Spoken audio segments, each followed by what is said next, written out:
Welcome to the Daily Objective, day 169 of the war in Israel.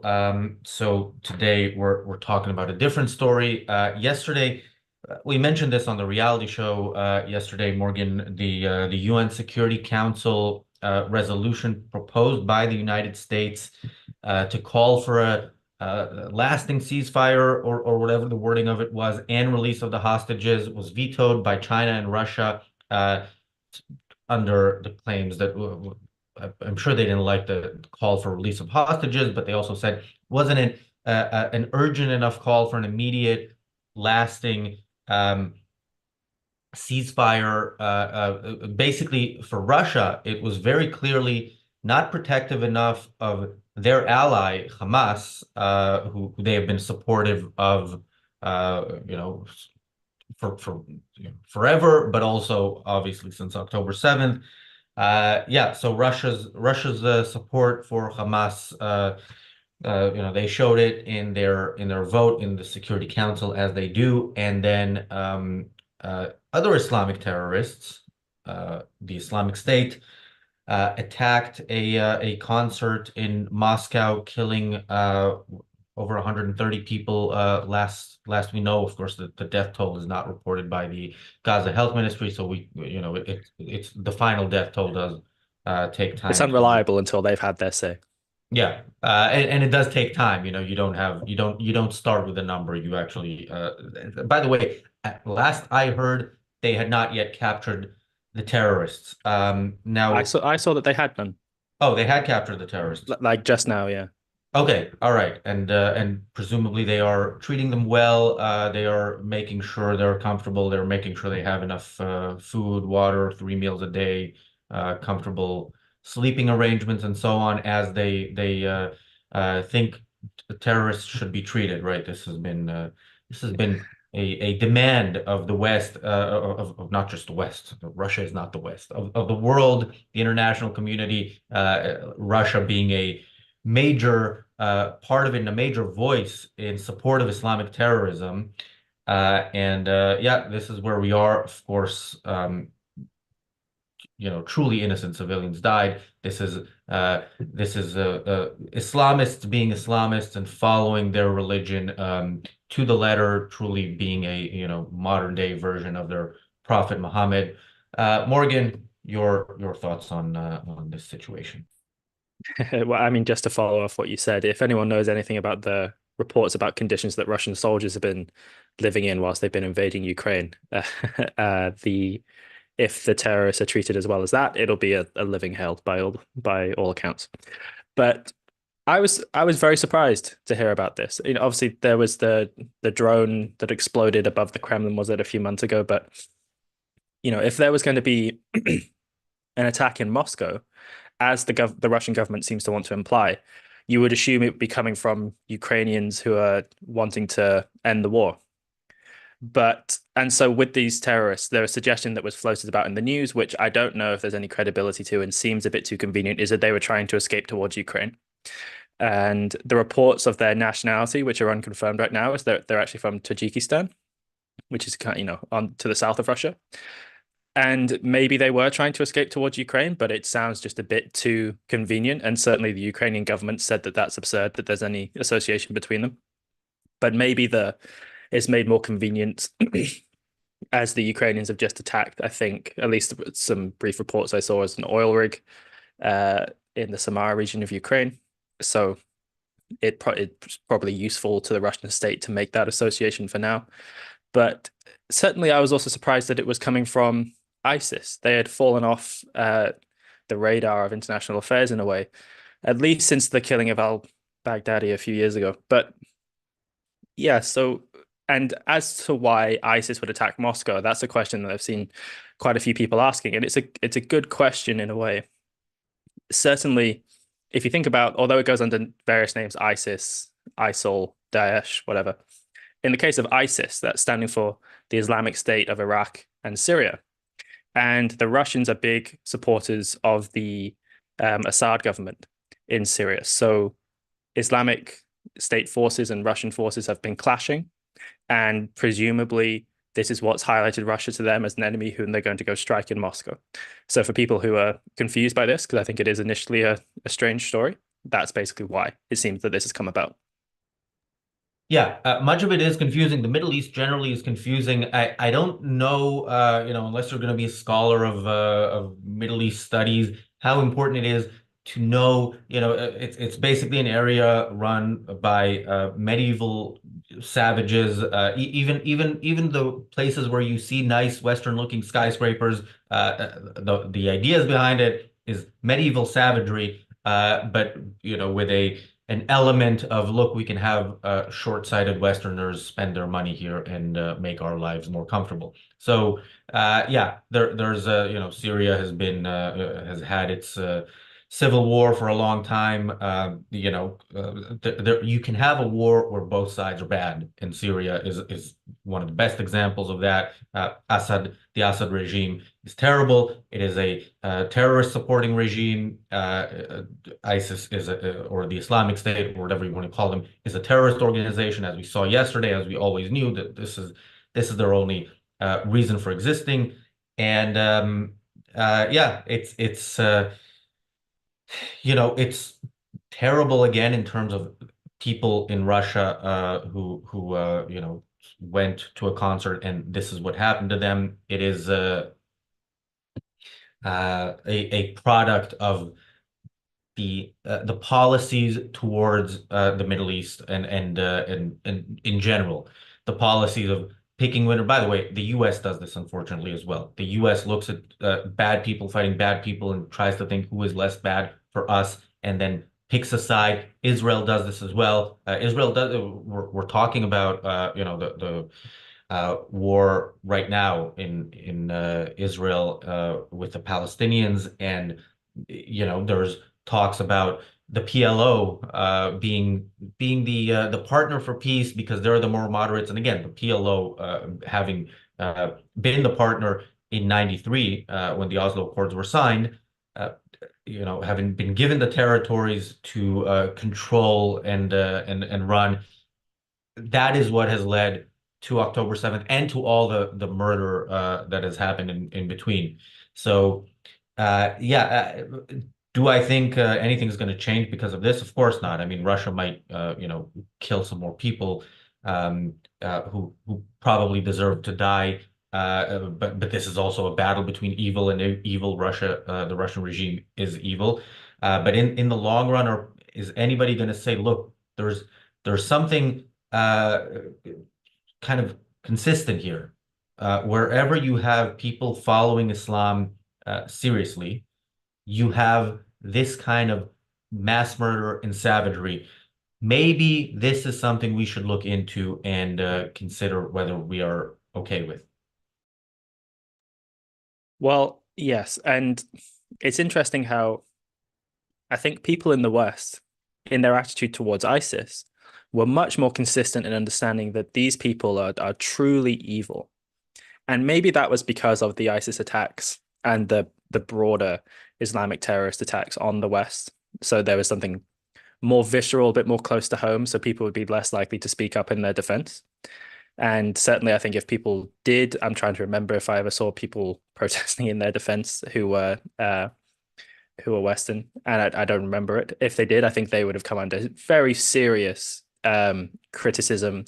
Probably there would have been people who would have gone out and fought them in the streets, whether that's right or wrong. But so so Gutierrez, the General Secretary of the UN, just a few hours ago, made a statement from the Rafah border where he said that ISIS is a very serious threat to us all and it's an intolerable attack. And basically, the tone of it is we need to take this seriously. We all need to do something about this.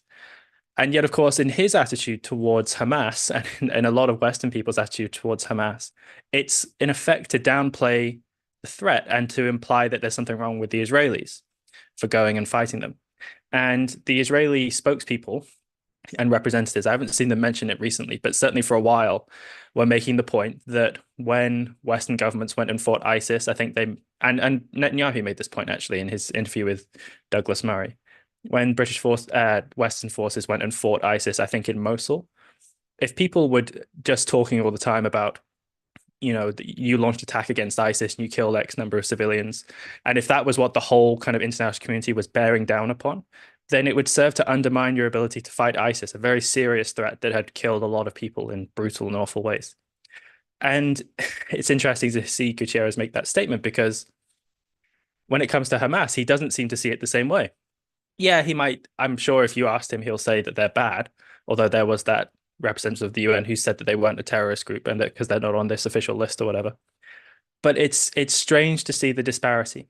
And I think it speaks a lot about their attitude towards Israel that they don't view Hamas basically as bad as the Islamic State. I haven't seen Gutierrez's statement. I know he made one. Did he mention that this attack didn't happen in a vacuum? Not that I've seen, no, he didn't mention that. So Israel had some of the world's sympathy for a few days. I don't know how long this will last, but there's also we need to remember Israel is a 100% victim when it comes to the attack on it, and in this case, of course, the people who were murdered in Russia. That's the same thing. Let's not forget. Again, I mentioned this, but it's worth repeating. Russia is an evil regime. Kirsten asks in the chat, would Russia ever switch to helping the fight against Islamic jihadism? First of all, helping whose fight? Nobody's fighting it across the board. Nobody's recognizing it as a threat. Regardless of the type of or the branch of Islam, or regardless of which Islamic country is supporting them, it is an across the board threat, and nobody's recognizing that.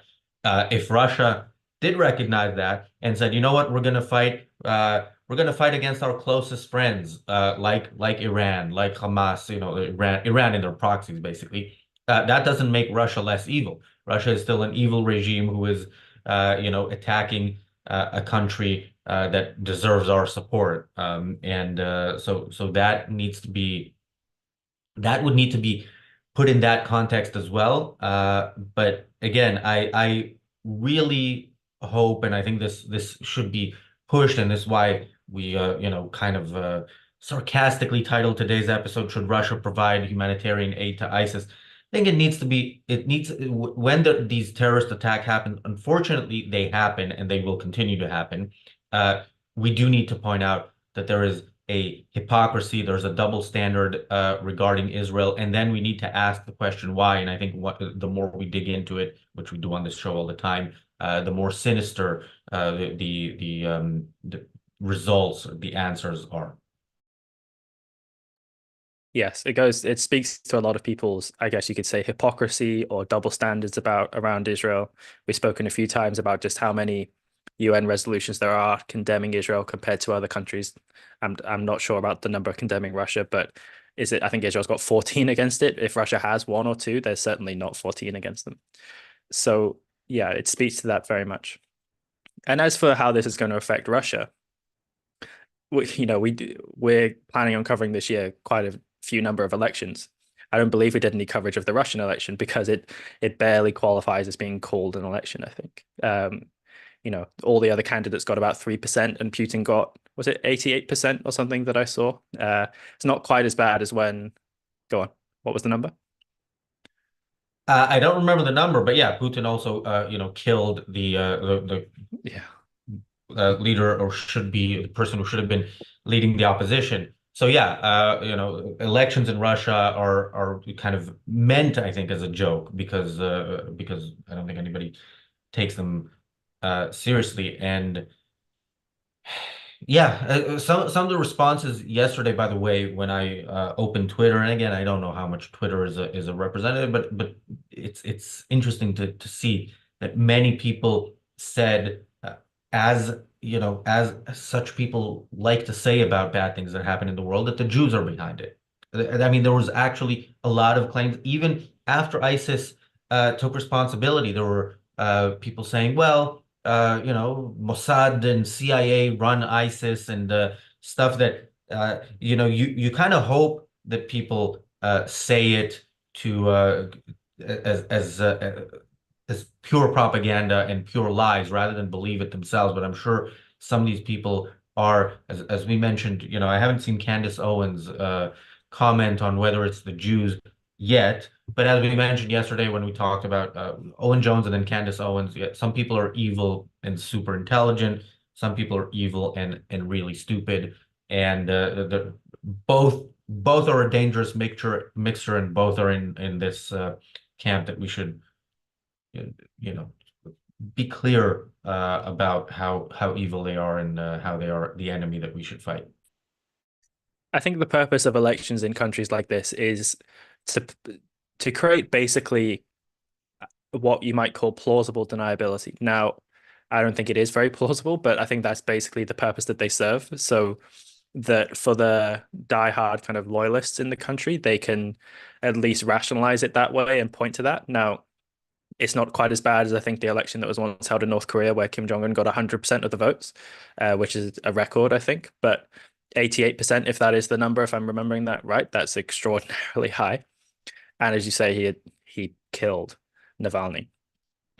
And my anecdotal experience with Russians is mixed. So I've met Russians, I went to school with them and I've met them since I left school, who are very, very patriotic Russians who are in favor of Putin and the continuation of his regime.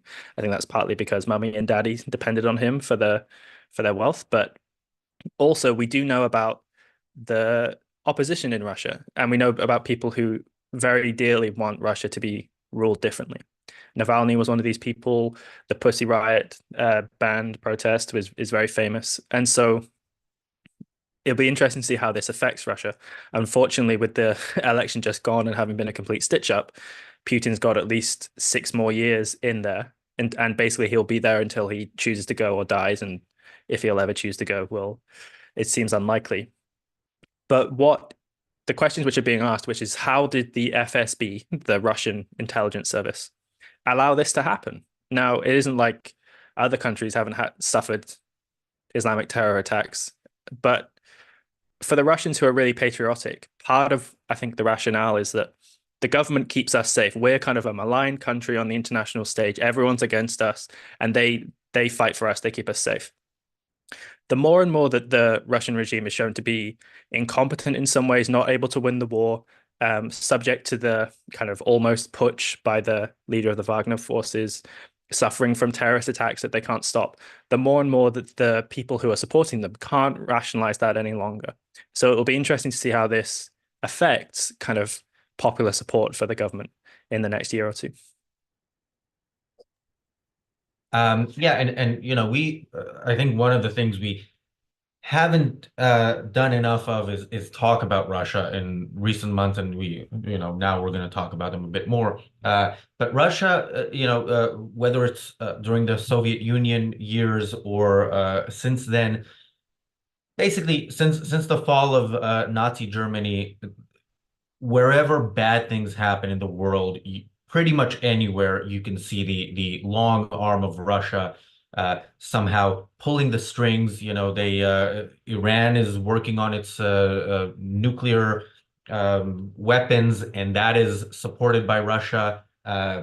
North Korea probably would not exist without Russia's support. Of course, they get support from China, but would China actually be communist China today had it not been for Russia? I very much doubt it. And yeah, so they like to play puppet master. They like to create these situations. They are very happy with what I have no doubt they're very happy with October 7th being this great victory for their allies, Hamas, their allies, the Palestinians. They recently, about a month ago or so, called the different factions among the Palestinians to Moscow for a summit basically encouraging them to work together, saying something to the effect of, look, yeah, we disagree on things like should we have an Islamic theocracy? Should we have a communist dictatorship? Should we have fascism?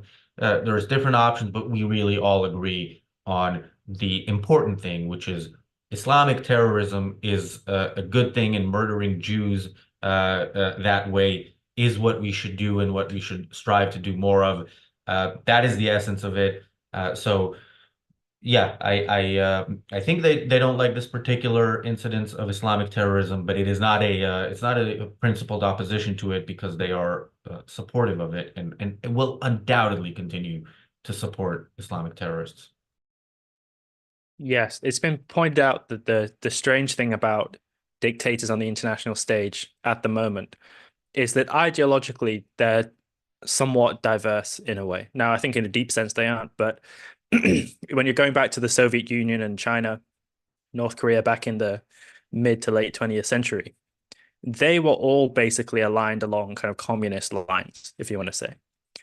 And now the Russian state is pursuing a kind of, I don't know what you'd say, a kind of nationalistic religious kind of ideology.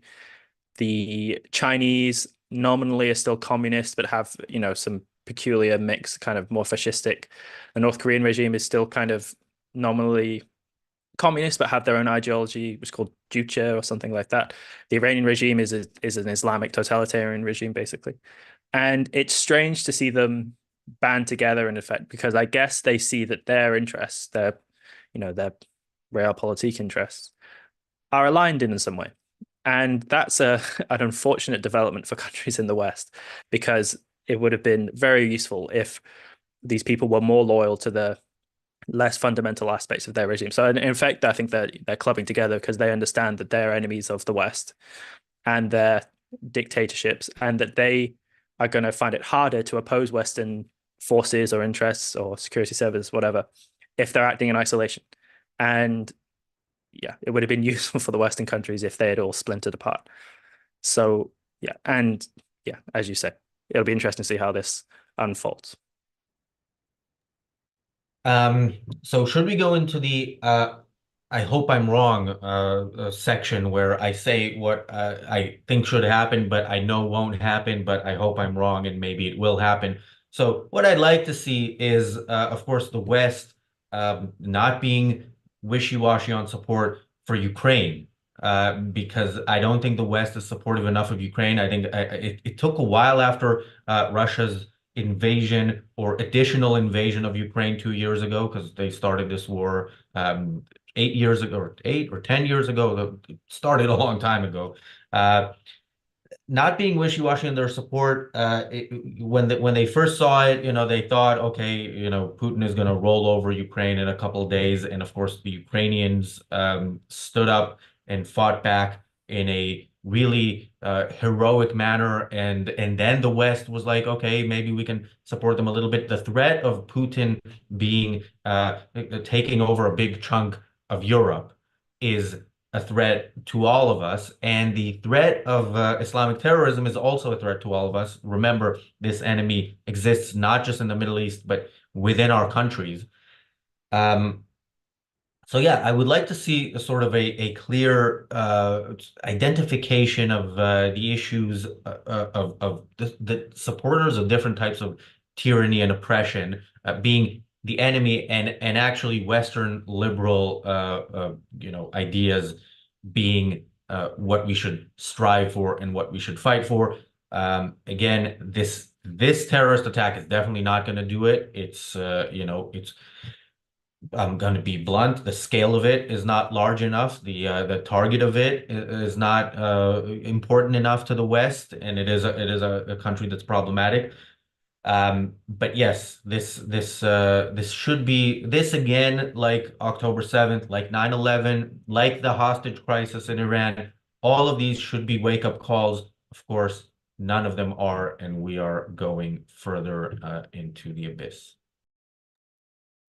Yeah, if you're hoping for a correct identification of who the enemy are and what's motivating them in the case of Islamic terror, I don't think we're going to see that. Unfortunately, in a lot of the reporting on this, something which I haven't seen for a few years is the standard editorial line of referring to ISIS as the so-called Islamic State. So identifying that what really drives them is their ideology is still something that people in the West find very difficult, and is, well, is something that they're evading.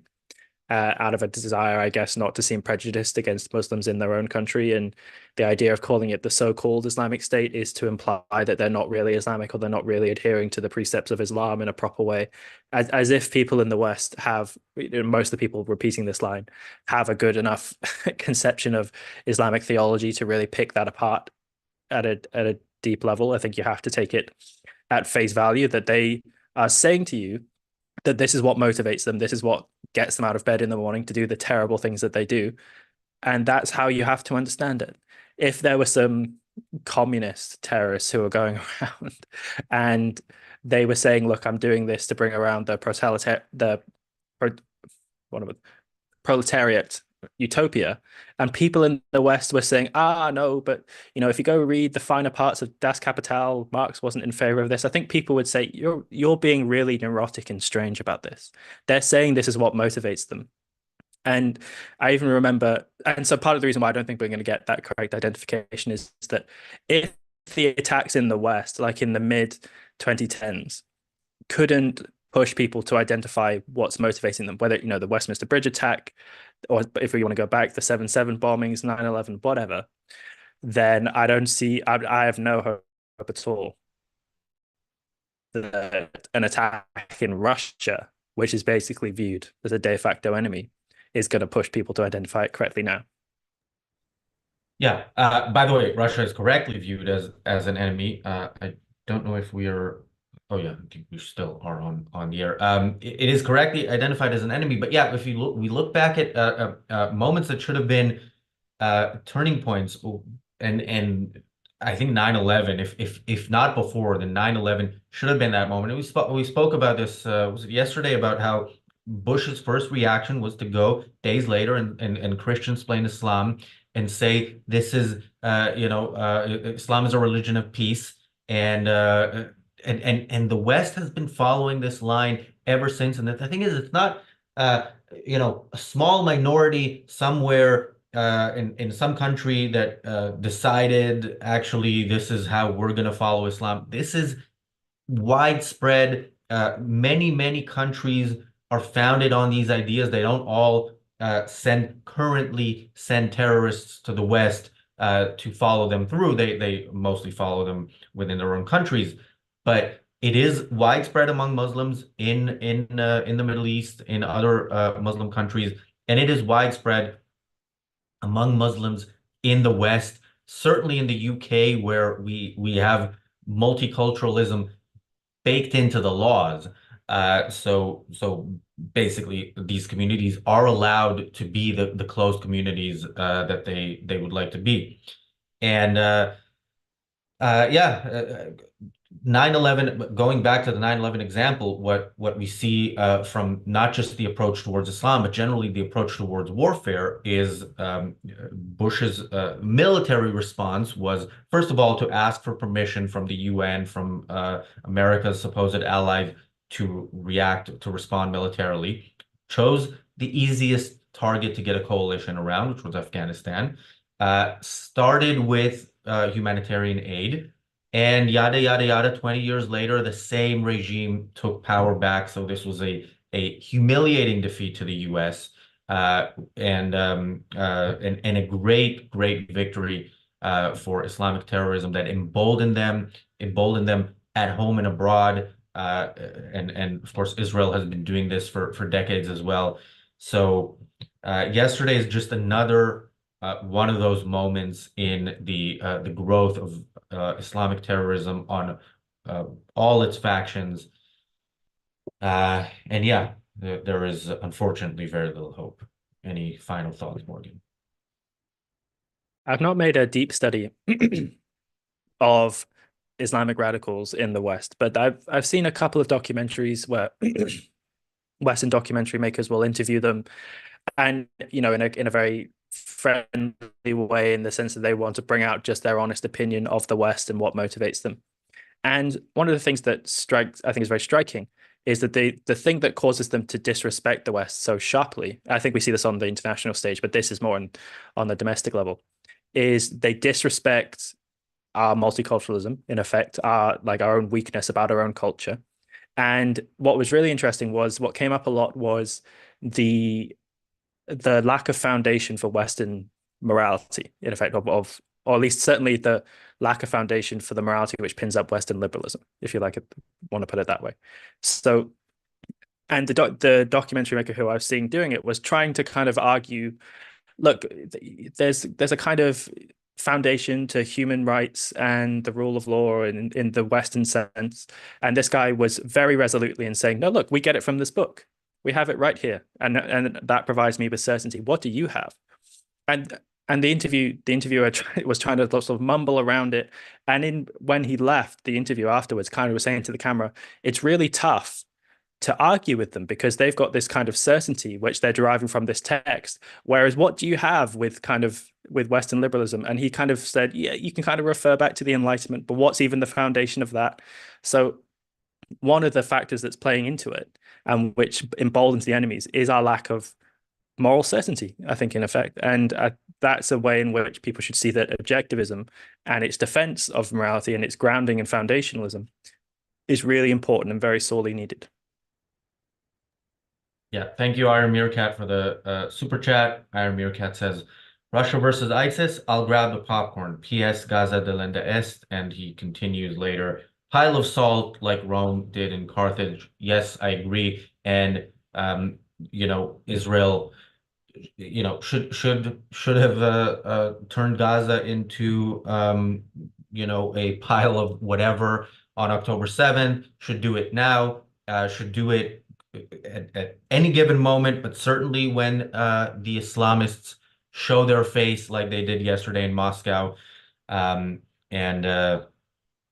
since they won't do that, we have our topic basically for every day for what seems to be like the rest of our lives, but hopefully there will be more positive shows. There is a positive show tomorrow on the channel, the reality show Extra, where we will be joined by pianist Lygia Rose. Highly recommend her. Highly recommend watching that.